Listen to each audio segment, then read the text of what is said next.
Welcome into Daily Faceoff Live, your go-to source for everything hockey. Live every weekday at noon Eastern.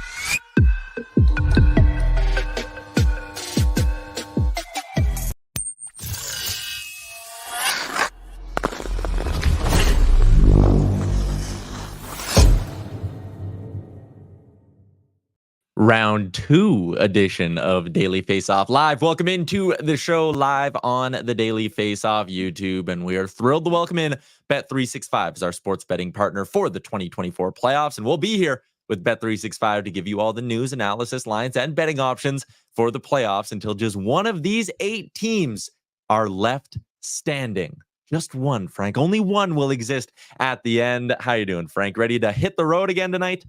I am on my way to Vancouver this afternoon. Looking forward to being at Oilers Canucks, the all-Canadian matchup. First time since 2022. Battle of Alberta. That one ended in 5 games, surprisingly. I wouldn't be that shocked if this one ended in 5. Yeah, that is a good point. We're going to have a full preview of that series coming up in a little bit with our friend Jeff Paterson from Rink-Wide Vancouver. Excited to be on the road as well, Frank. Maybe a beer at Greta Vancouver on our off day. Only the off day. We are responsible working men. I have not had a sip of alcohol in 3 weeks. Not really by design. Just I was sick for a while, and then, I don't know, I just haven't had the urge. I'm sure the fans would be saying that's not the playoff spirit, Frank. But anyways, I digress. Let's get into what we got coming up on the show today, Frank, starting with what's going to happen tonight before any puck drops in the NHL. It's draft lottery time, 6:30 Eastern. We will find out who will grab the first overall pick and who will have the right to select seemingly consensus number 1 overall pick, Macklin Celebrini. Remember, you can head to Daily Faceoff and check out all the odds, or if you're watching right now, you can see them on your screen. San Jose leads the way with a 25.5% chance of picking first overall, followed by the Hawks, Ducks, and Blue Jackets. Columbus comes in at 9.5. These are all the teams with 5% or better in terms of their chance of grabbing the first overall pick. Frank, let me ask you, Celebrini and his potential landing spot would be the most impactful and franchise-changing for who on this list? The team right at the very top, the San Jose Sharks, they are the team that's most lost. They are the team that would also have a great story attached to Macklin Celebrini. His dad, Rick, works just down the road as the VP of performance for the Golden State Warriors in the NBA. He's someone that, would make a huge impact in the Bay Area, not just with his story, but all of a sudden you can kind of maybe begin to see the pieces to come together for the San Jose Sharks, a team that's just been lost. But you have Celebrini, Will Smith.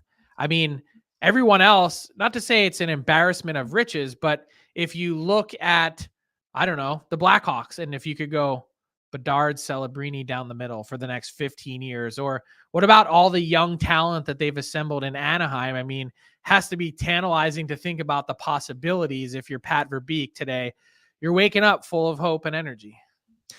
Yeah, I think a lot of these GMs are waking up dreaming today. If we go to the next kind of rung down, Gavin, and see a few of the long shots as well that have an outside chance of picking first overall. I love that our boys out in Calgary, Boomer, Pinder, they're doing a barn burner live watch along for the lottery tonight and that 5% chance of moving to first overall. But honestly, for any of these teams, I look at Seattle, a team who'd love to ignite a little bit more offense into that organization. I think Calgary's kind of the same as they look to rejuvenate this retool. Even for those teams to move up to second would be such a massive jump. And I know there's a bit of a mush after first overall in this draft, but for those teams, the chance to leap up that far would be significant.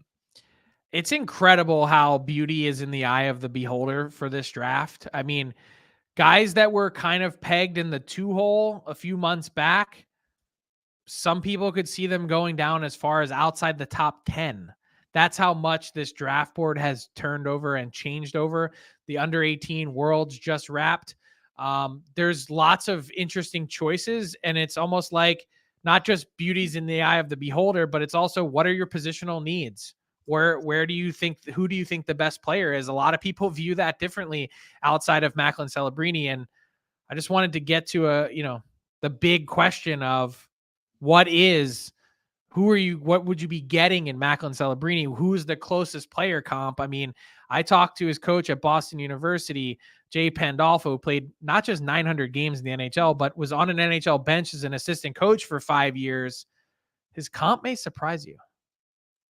Do you see flashes? Like, give me a comp comparison wise, and I don't mean production wise, but just pure style in terms of how he plays. If you're a fan listening to this and you're trying to conjure up an image of what Macklin Celebrini might look like when he's a finished product in the NHL, who comes to mind for you?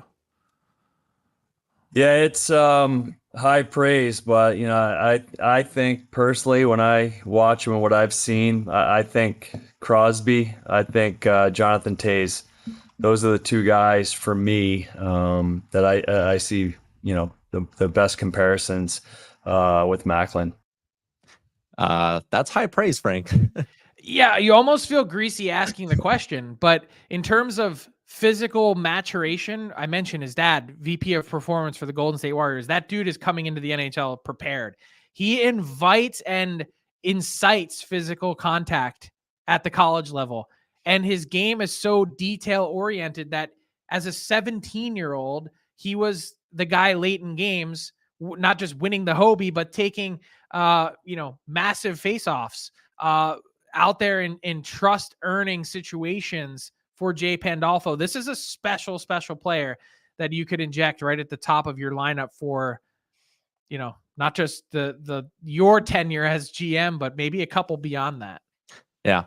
We have a poll up in our YouTube about where you'd most like to see Macklin Celebrini end up. So drop a vote in there. We'll give you the results out in garbage time.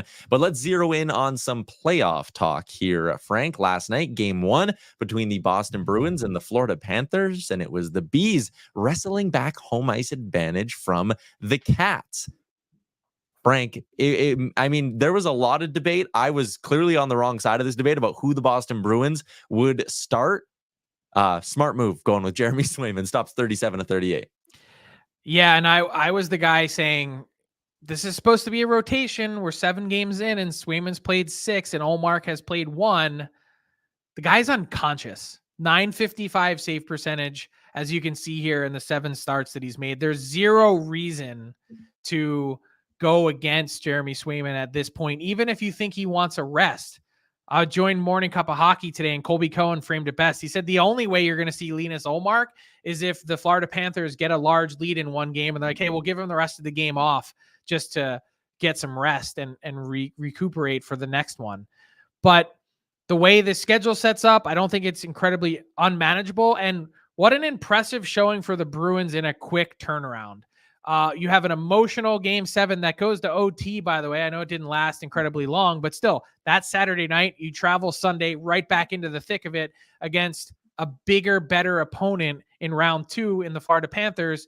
You sort of wade your way into the first 2 periods. You're trailing, and then you score 5 unanswered. And it's not just 5 unanswered. It's 5 goals from mostly an unheralded crew.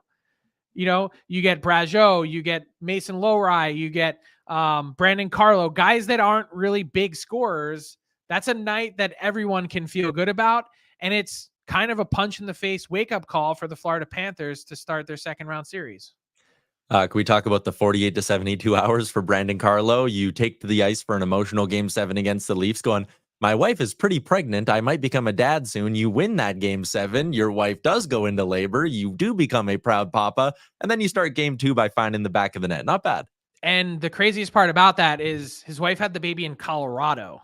So he went from Boston to Colorado, back down to Florida, and did it all in a span of 36 hours. Yeah. And the best part was he was explaining, like, they were like, dude, we were trying everything to get that baby out on time, like turning her over on her side, doing this, that. And it was like, just come on, hurry up already. I've got a game to play. And he strolls into the arena at 6:00, and all of a sudden he's putting one in the back of the net for the Boston Bruins. Pretty amazing dad strength. Yeah. I thought, again, David Pasternak, although he didn't find the back of the net, he stood out to me again in that game. And it was interesting after Jim Montgomery, kind of said he had to be better after game 6 against the Leafs. He goes out game 7, pops the OT winner, team high 4 shots on goal for Pasternak in the victory as well. And the Bruins all of a sudden are up 1-0 in that series. Frank, yesterday away from the playoff action, we got news on the coaching front, and there's actually been a little bit more news earlier this morning as well. But let's start with the fact that the Ottawa Senators have found their man in Travis Green. And I guess and he ends up getting reportedly a 4-year deal, by the way. He's had an interesting career. He took over a Vancouver team a few years ago that was looking to get back on track, and now he's looking to do the same thing here in Ottawa. But the most surprising part of this for me is Travis Green didn't wait until the Devils made their decision, Frank.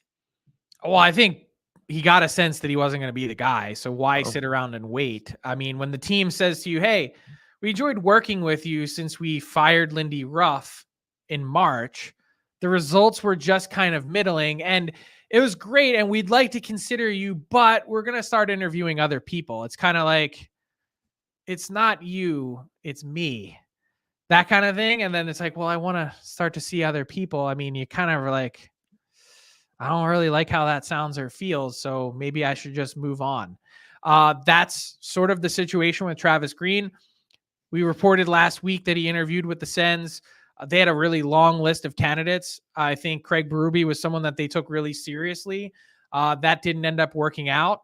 And now Travis Green moves on. And I'd like to see what he does with this Sens team. I think the structure and things that he put in place in Vancouver, I really liked it. And I thought it was impressive for a really imperfect roster. I don't think Jim Benning really gave him the support and pieces that he needed. So now, to take this Sens team that's also very much imperfect still, and I'm interested to see what Steve Staios does in his first summer as GM, but he's got an opportunity here to really make a mark on a market that is hungry for a taste of the playoffs. And so that's going to be fascinating to see.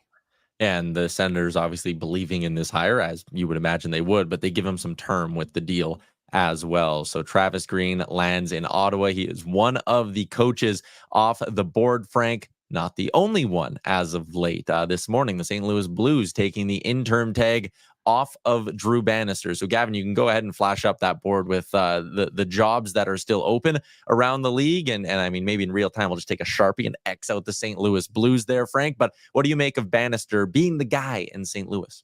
This list is also not complete. Oh, yeah. There's still other teams that could be looking at, in addition to what happens in Toronto. So as I see it right now, 6 openings. And New Jersey, look, the Bannister one is interesting to me. He seemed to really have attention to detail in St. Louis. The fact that he only gets a 2-year deal, though, it almost kind of felt like Doug Armstrong likes him, but isn't necessarily totally convinced. And so then you look at New Jersey, and there's been lots of connection and talk over the last, 24 to 48 hours since the Leafs lost. It's, hey, is Craig Berube going to be the next coach of the Toronto Maple Leafs? I'm not sold that he makes it to that point. I think he's, been certainly in touch with New Jersey. I think he's high on their list. And I wouldn't be shocked to see that come to fruition before the Leafs even make their formal official decision. Yeah, the Toronto one looms large, obviously, with Shanahan, Tree Living still yet to meet with the media for their end-of-year press conference. But the Sens go green. Bannister stays in St. Louis. As for the rest, we continue to sit around and wait for the coaching carousel. Quickly, before we get to Jeff Paterson and the All-32, a look ahead to what's going down tonight, Frank, in the Stanley Cup playoffs. And it is, well, also Game 2 between the Rangers and the Hurricanes at MSG, but Game 1 between the Avs and the Stars. And when you look at the way those two first-round series kind of went between these two, I mean, the numbers stand out. Colorado scored a ton.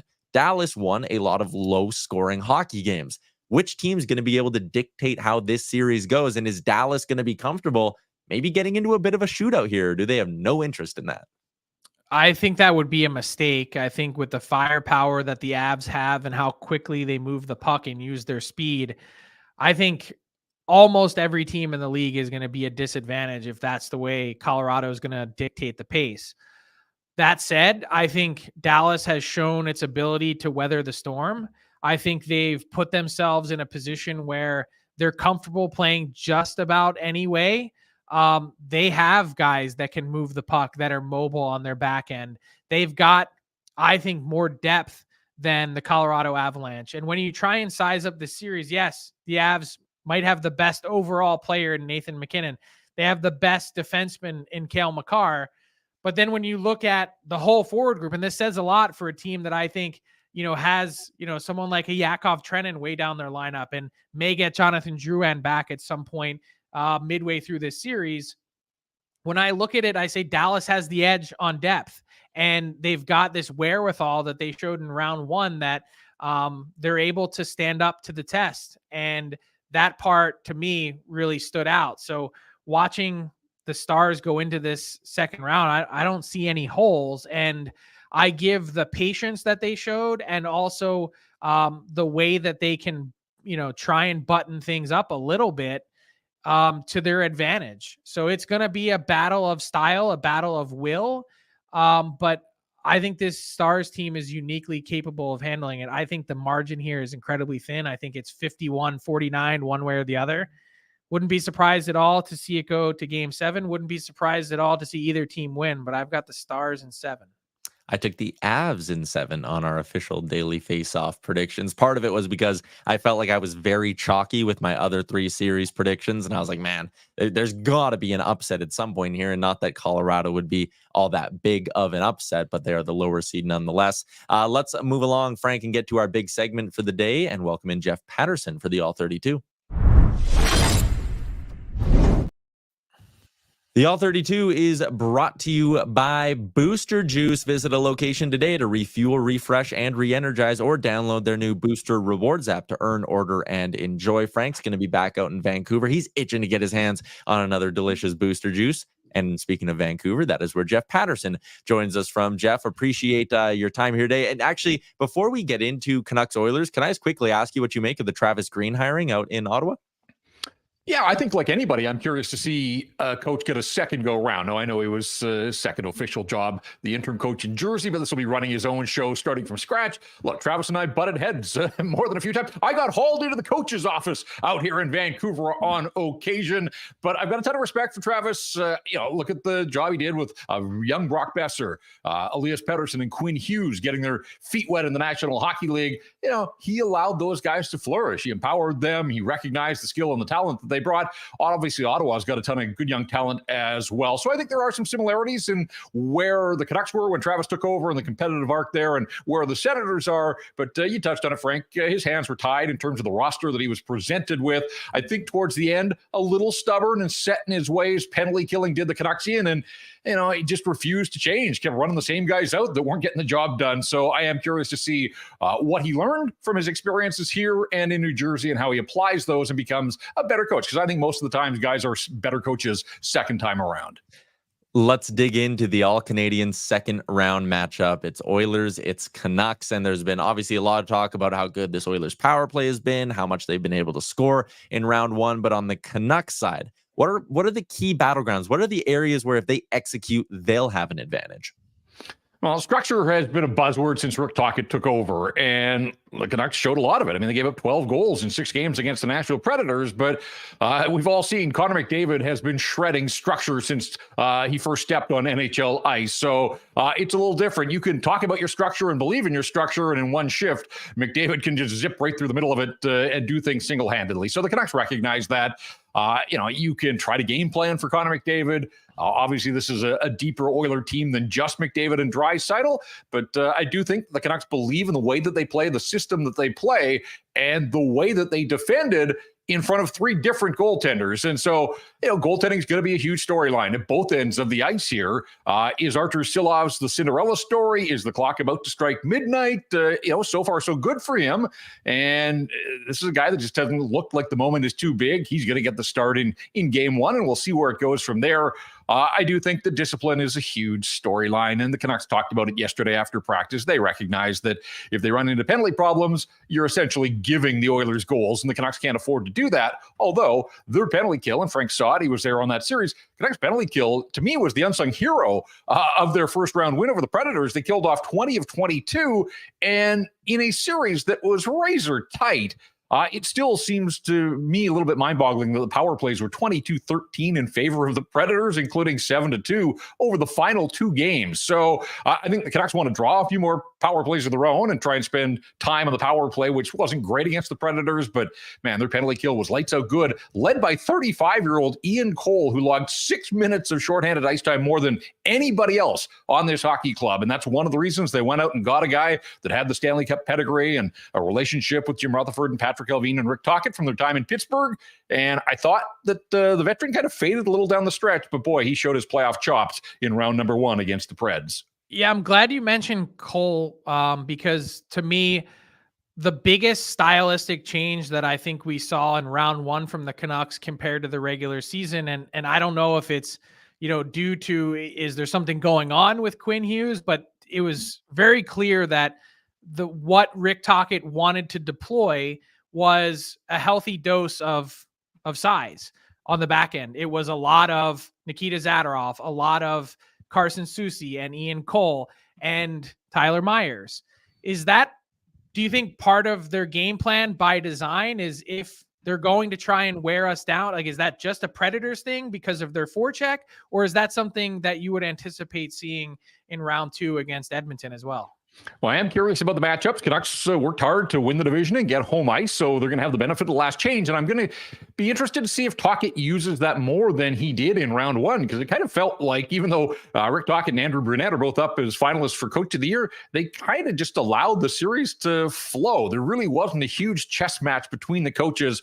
Obviously, if you're the Canucks, you have to figure out what matchup you want and how you get it against both McDavid and Draisaitl. And it's not just the forward groups. I think this can change on opening night, but I think JT Miller will likely get McDavid, and they'll keep Lindholm and Dakota Joshua for his size up against Draisaitl. If the Oilers split those two, of course, they can throw them out there as a nuclear option together. But I think for the Canucks, it's more about defending and who do they get out there, and do you try to get Quinn Hughes on the ice against McDavid and defend by spending time up ice and in the offensive zone, or do you use the size and the length of guys like Soucy and Myers?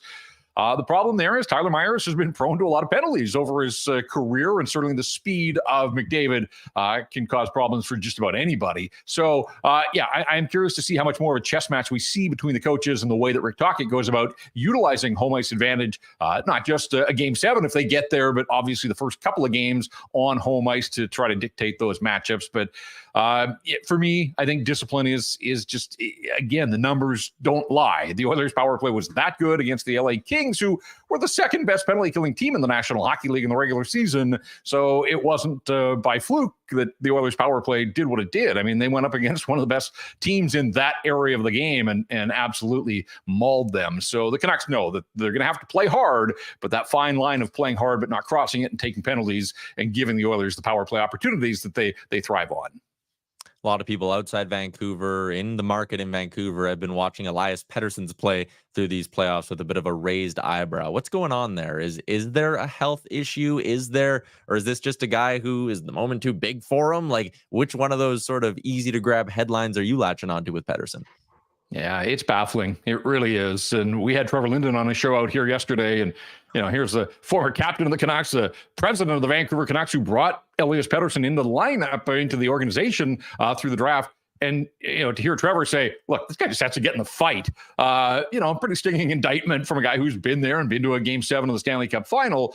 But it's just baffling to see a player that put up 102 points a year ago, backed it up with an 89-point season, and it kind of felt like he just ran into a wall at the All-Star break and hasn't been that same player since. 1 goal in his last 19 games. And look, he's not blessed with the most gifted line mates right now. Ilya Mikheyev with his 1 goal in 55 games, and Nils Höglander at 24 in the regular season, but really was a non-factor in that opening round. So, the hope here is that you get a second round and you hit reset and you somehow find your game. But boy, it feels like a reach right now. And I kind of side with Trevor Linden that it starts with just digging in a little bit more.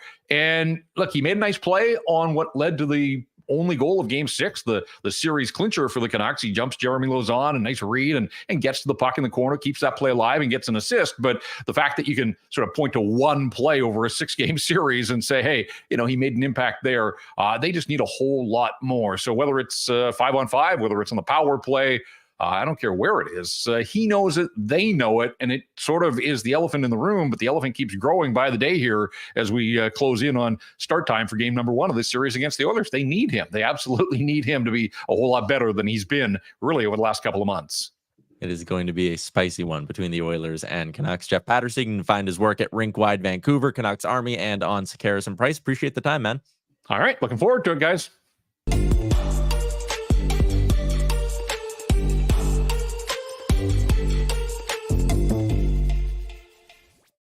Moving along to our daily Faceoff inbox question. It's brought to you by our friends at Douglas Mattresses. Right now, when you order at douglas.ca/DFO, every order comes with a free comfort sleep bundle. That's 2 memory foam pillows with pillow protectors, 1 luxurious cotton sheet set, and 1 mattress protector free with every order. They're handcrafted in Canada, which ensures the fastest delivery to you. Order today at douglas.ca/DFO. Frank, we got our Hart Trophy finalists today in the NHL. And my question to you, was anyone snubbed, or were these the 3 that you wanted to see in McKinnon, Kucherov, and McDavid? Wanted to see, that is a loaded question. Yeah, I guess that's tough because you vote. So maybe not a totally fair question to throw your way either. I'm actually I know this sounds funny to say, but I have to just double check who I voted for. These were not the 3 that I had on my ballot. My 3 finalists based on my ballot alone would have been, in alphabetical order, Kucherov, McKinnon, Panarin. All right. So I just thought Panarin was the unquestioned MVP of the top team in the regular season this year. And reminder, this is a regular season award.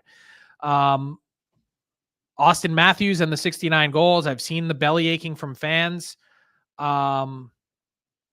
To me, it wasn't like, did he get to 70? And it's not like it's a magic trick that you score 1 more goal and all of a sudden it's like, hey, you have to absolutely be a finalist for the Hart Trophy. I don't think that's how it works. Fantastic year. Certainly lacking in the assists or points department compared to everyone else.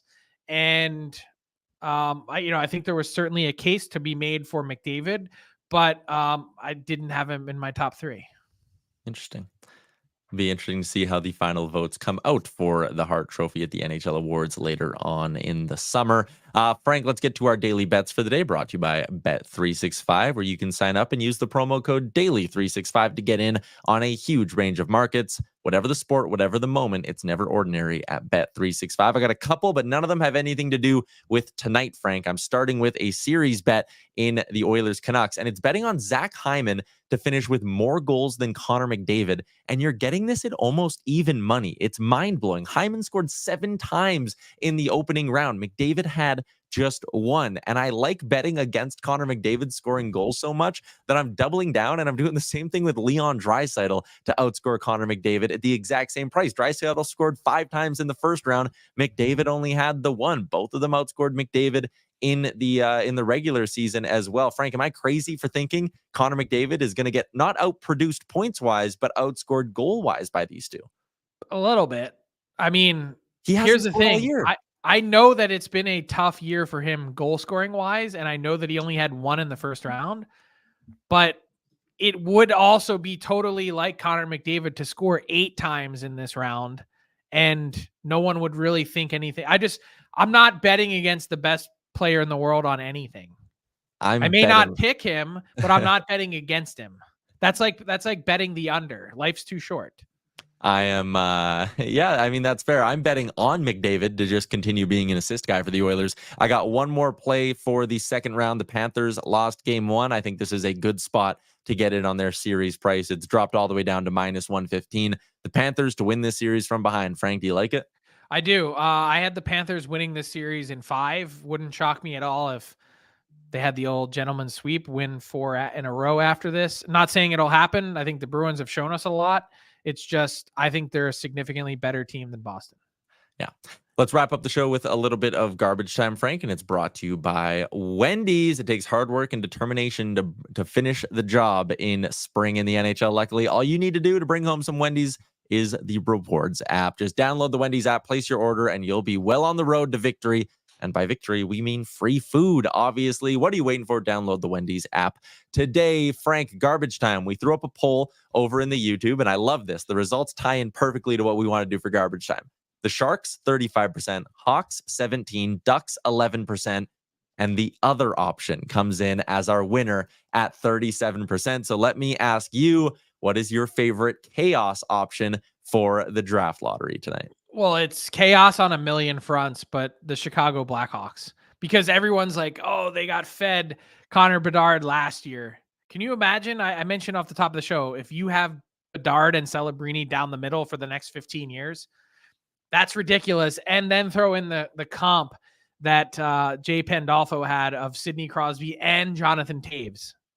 I mean, that's an electric combination. Not only that, but they would become the first team since the new rule was instituted that you can only win the draft lottery twice in any period of 5 years.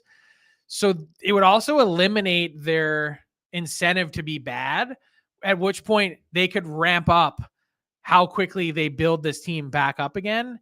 And I think they're maybe, if they were somehow able to win the draft lottery, I think you're talking playoffs in 2026.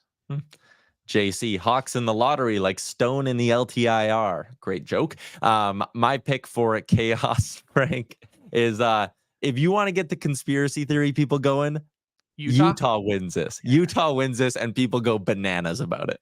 Fun fact, the Arizona Coyotes have never won the draft lottery. Bill Armstrong, when I was in Utah, their GM said, I think we're due. So that would be something as well. While you're over on Daily Faceoff checking out the latest odds for the draft lottery, go take part in the Daily Faceoff Playoff Parlay Challenge as well. It's your chance to win gift cards and potentially a jersey for your favorite team. Just make picks on the night's game and you're in on potentially winning some prizes. That is a wrap on today's edition of the show. Frank, you would have killed me if I brought it up, but you did get a lot of happy birthday messages from our YouTube chat. Oh, thank you. Love to see that and appreciate it. One more trip around the sun.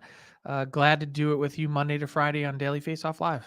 Frank and Colby with you tomorrow at noon Eastern, and then it's Frank and myself in person from Vancouver for the rest of the week. Looking forward to that. Hope you enjoy the hockey tonight, everybody. See you back here tomorrow noon Eastern on Daily Faceoff Live. Thanks for tuning in to Daily Faceoff Live. Make sure you hit the subscribe button to never miss an episode.